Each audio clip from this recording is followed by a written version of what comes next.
Good afternoon and welcome to What's Up Kansas City. And today and tomorrow we paying tribute to Reverend Nelson Fuzzy Thompson, a friend of mine, brother, all around good guy. But you know what? We got somebody here today who's been with him all his life, and we got Mr. Monty Owens here. Monty, good afternoon. Hello, Mr. Watts. It's a plum pleasing pleasure to have you here today. And Thank you, sir. What we want you to do is talk about Fuzzy.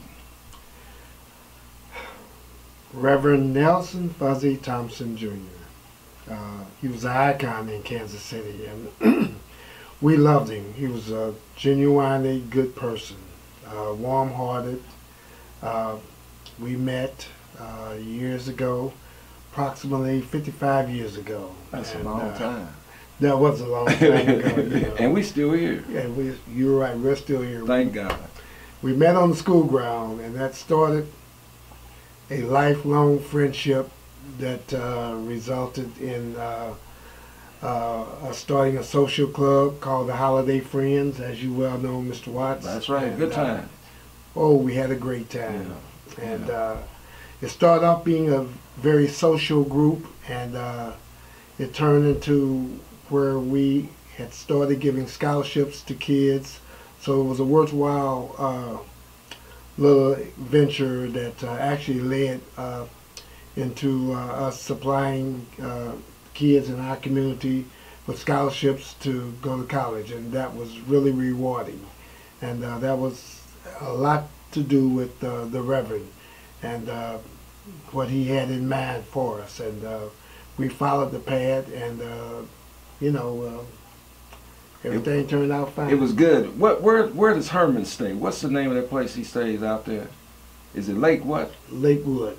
Lakewood. Remember we had started the parties out there? That's when the first 2 or 3 parties started.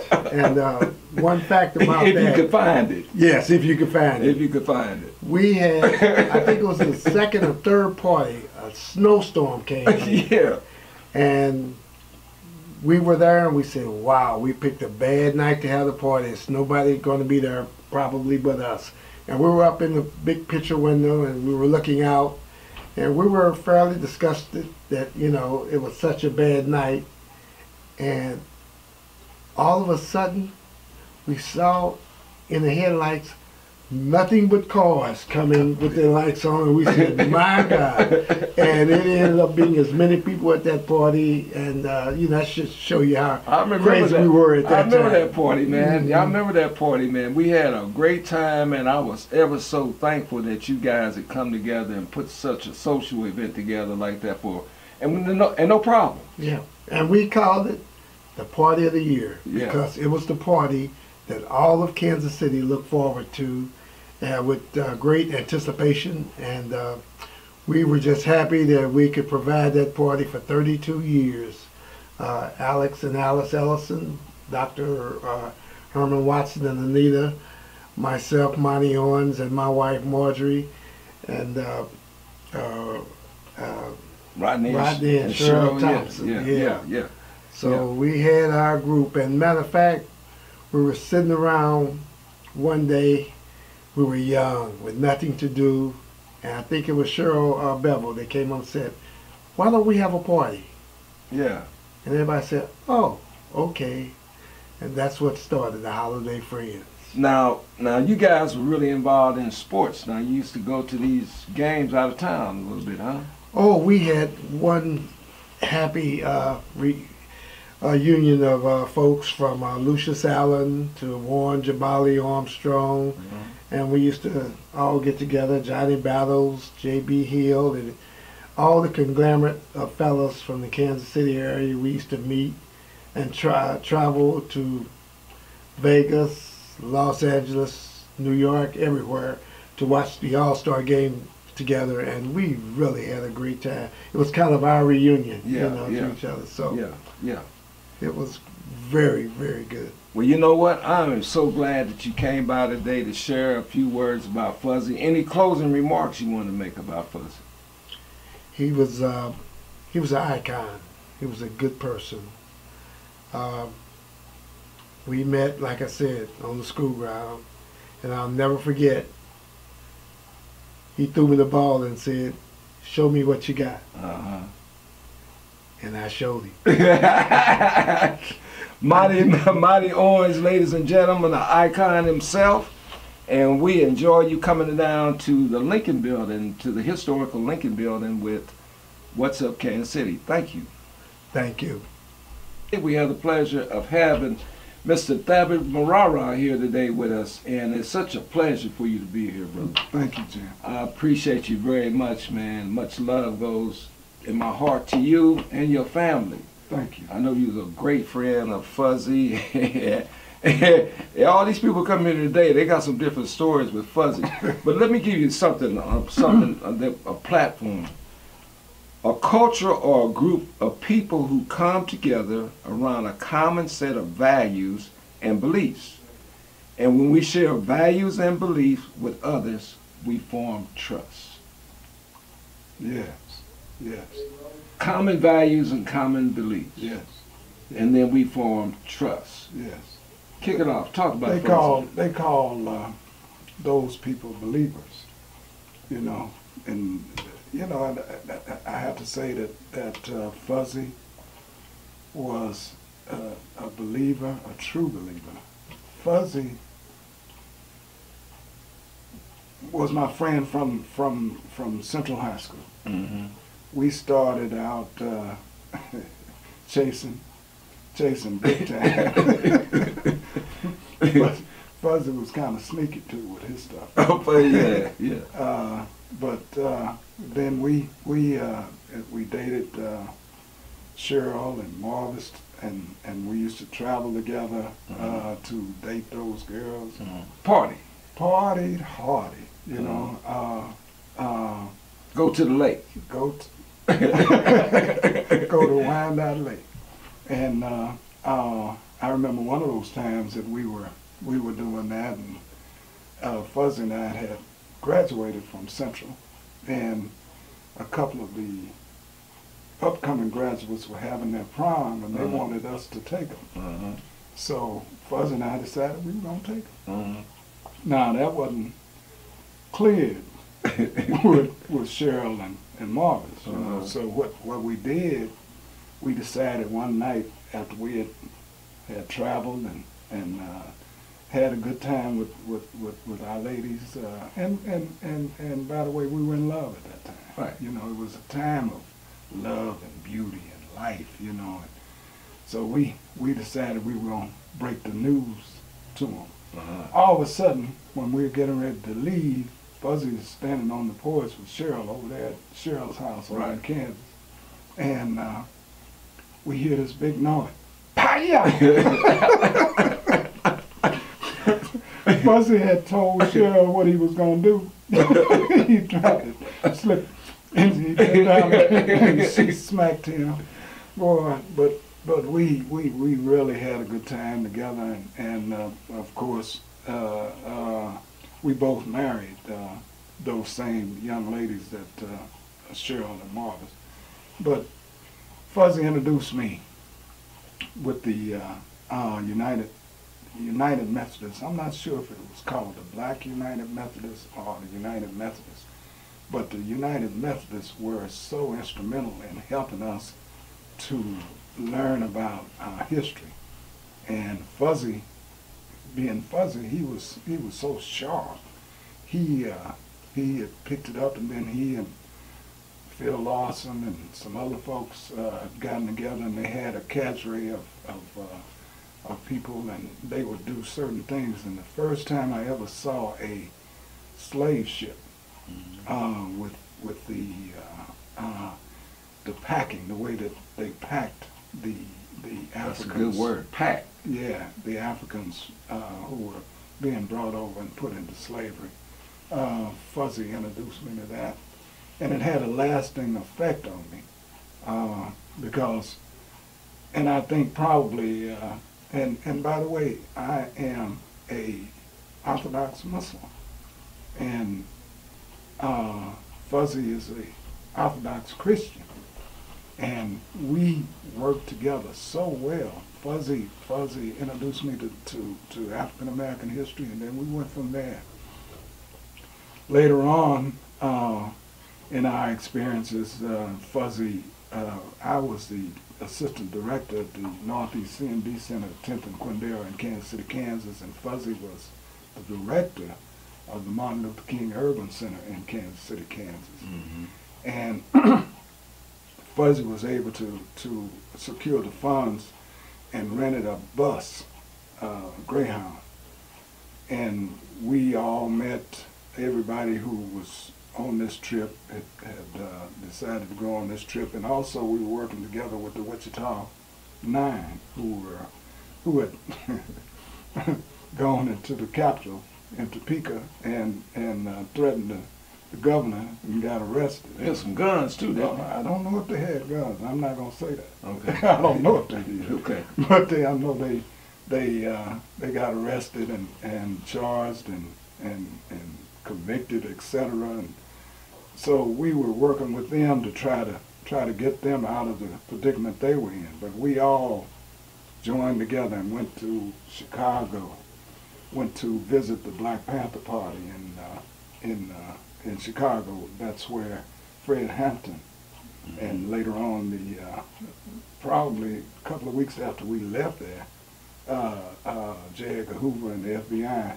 shot up that Black Panther Party and killed Fred Hampton.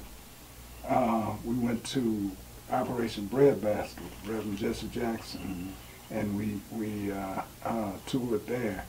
Then we left there and went to Cairo, Illinois. Yes. To the Yes. yeah, to the where the Ku Klux Klan was Right. so rampant, and the Black United Front, the first, the original Black United Front, Reverend Corn, was started, and so we traveled there and came back, and then we formed our different organizations. I think you were with SAC 20, Jim. Right, that's right. I was with the Congress of African People. Right. And Fuzzy was still at the Martin Luther King Urban Center. Urban Center, yeah. And then I was able to, with Lee James, who was the director of the Northeast CMD. We ain't heard that name in a while. Yeah, we were able to get secure a church at 17th and Yecker. And we started what we call the Spirit Rallies. Every Saturday we would have different dignitaries, etc., to come to the Spirit Rallies and just have a lot of African American and African cultural affairs. And then Fuzzy later on got that church. Right. And he started, I don't know what you call it. What did he call that church? I don't know, but we used to have it on Saturdays. Yeah. Church was on Saturdays at Martin Luther King Urban Center. He had jazz. Jazz. It was spiritual. Yeah. People reading poetry and all kind of stuff. But you know, a belief is when we share values and beliefs with others, we share truth. Why don't you give us a closing remark about Fuzzy Thompson?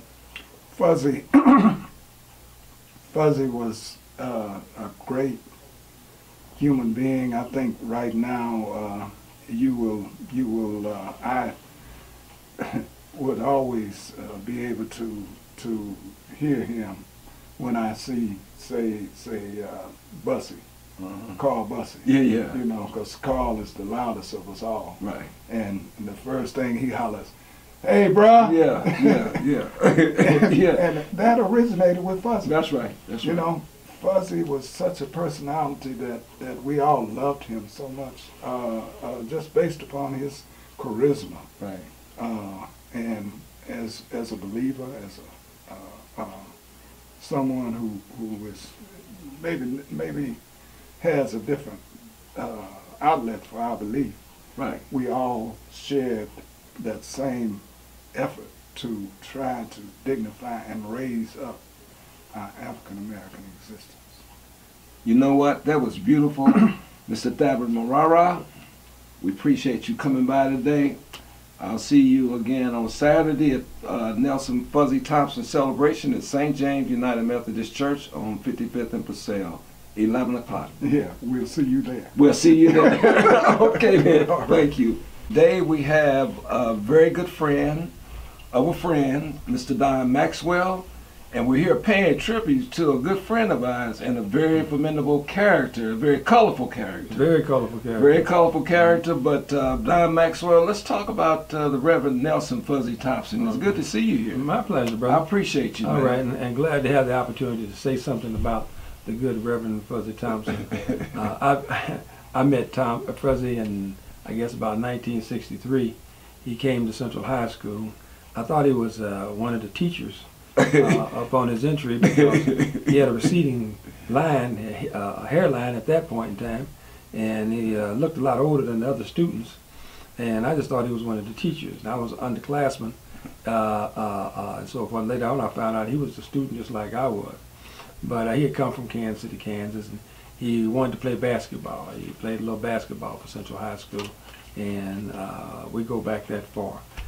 We developed a relationship in high school. We weren't the best of friends or anything at that particular time, but we knew each other, and over the years our relationship evolved, developed, and we got to know one another. Now, if anybody had told me at that particular time he was going into the ministry, I would have raised a lot of concerns about it and everything. He was not of a character, I didn't think at that time, to be providing ministerial assistance to anybody. But we all grow and we all learn.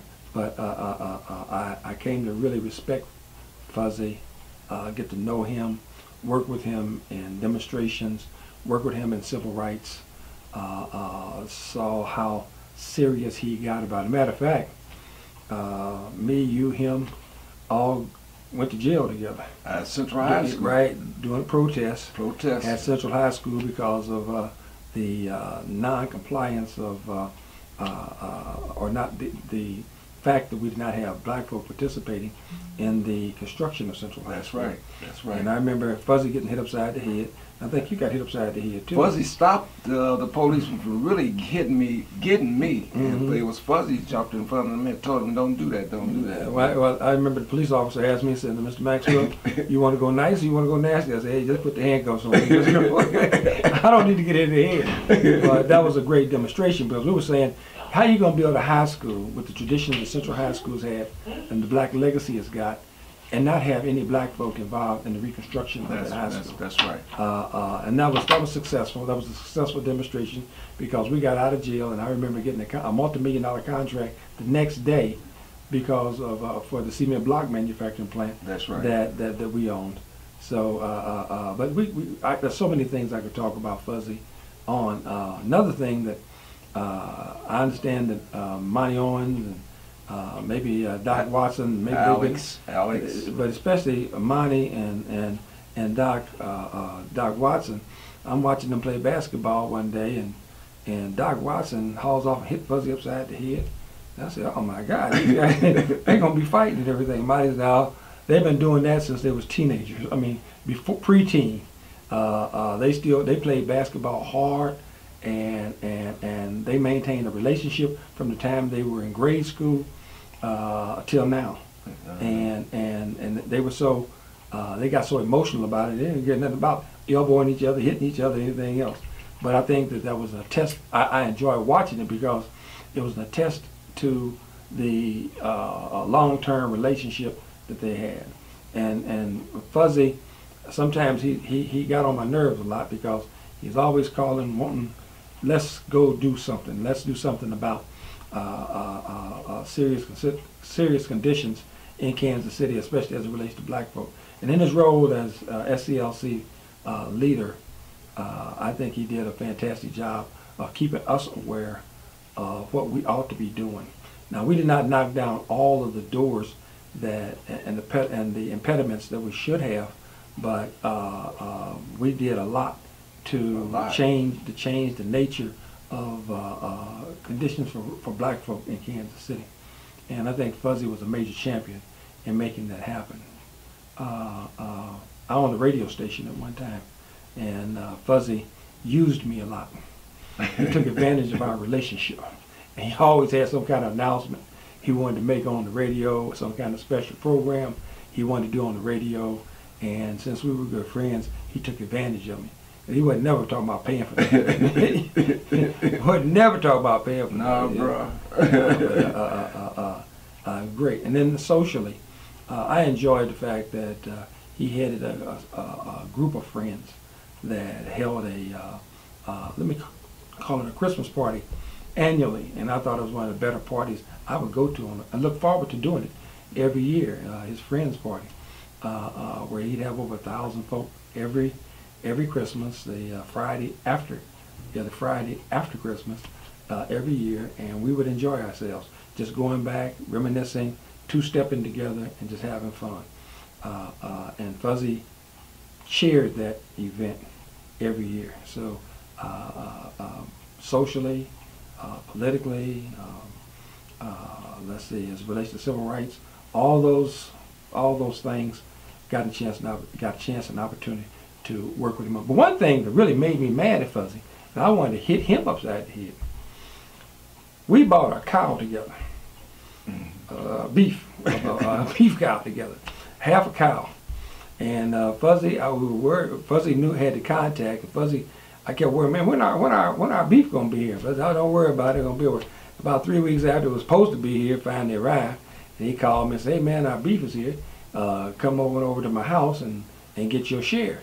And so I went over to my house to get my share of the beef, and he had a gentleman by the name of Reverend Mac Charles Jones there, and he and Mac Charles had cooked up a big old pile of steaks. And Mac Charles weighed about 400 pounds, and Mac Charles kept talking about how good this beef was.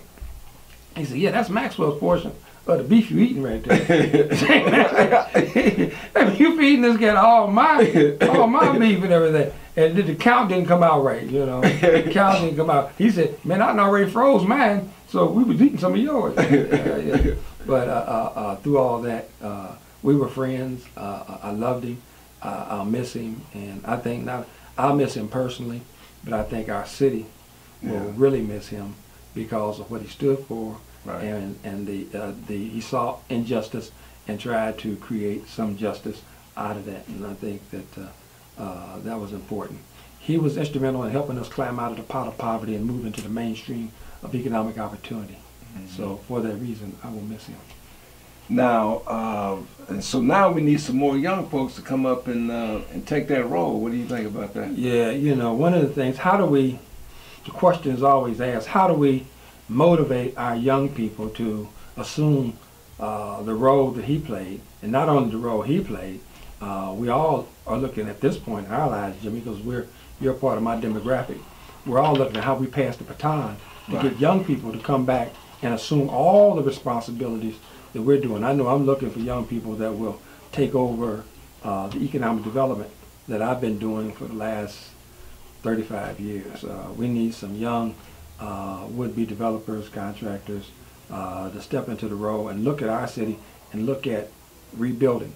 We keep looking for somebody to come along that will we criticize, why don't somebody do something about this?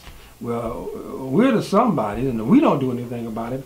Who else will? Mm-hmm. It's our community we're talking about, and so often we look to the Caucasian community thinking that they will step in and do something for us. But why should they? It's our responsibility to look around and become the somebodies that we talk about. Mm-hmm. You know, and Fuzzy, we need somebody from a younger demographic to step up and do the same thing. Mm-hmm. Whether that's in politics, whether that's in civil rights, whether that's in economic development, entrepreneurship, business development, what have you. We need our young people to take control of our community and become the same kind of rebels that we were 40 years ago. Right.